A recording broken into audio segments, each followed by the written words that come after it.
$3 million sound wall to go on both sides of the roadway. And second of all, per the guidelines for road projects, there's no warrant for the sound walls. So consequently, if you're not going to have sound walls and you're not going to have retention walls on the north side of the roadway, you then have to take more right-of-way for safety issues. There's lots of reasons why you have to do it. Well, out of curiosity, who here would want to see it? Who here would want to see it? His Why? question is interesting because I was going to ask the same thing.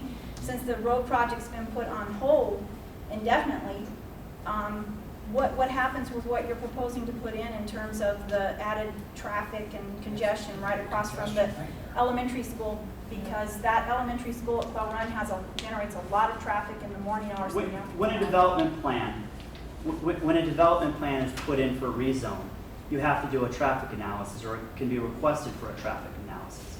Getting back just to the base question, if it were to sell to a mega church, no traffic analysis would need to be done.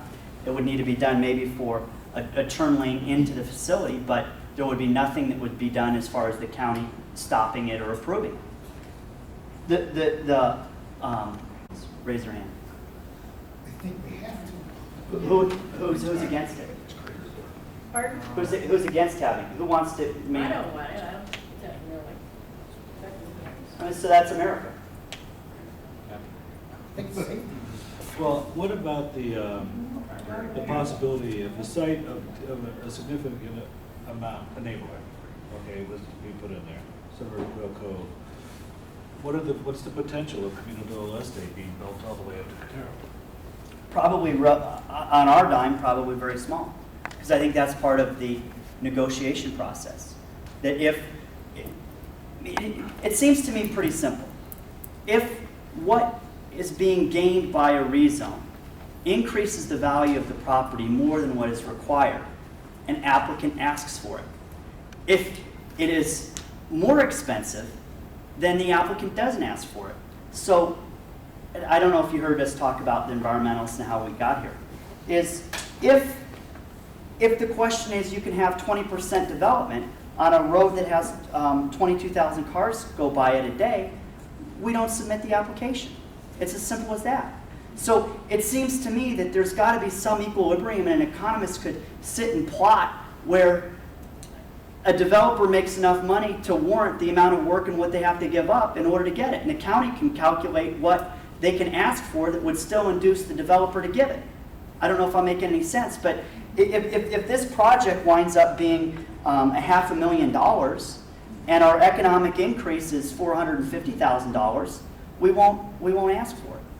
But these are the negotiated processes that need to go forward as far as the land planning process goes. And it's one additional thing that goes into the set-asides. And that would be another issue, is that how many people here would like to see Camino de Oeste all continued all the way through? Raise your hand. How many are against it?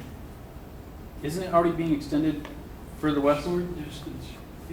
It's unknown. And, Exactly. I mean, Exactly. for most of us, though, it's honestly 6 of one, half dozen of another. Known versus unknown.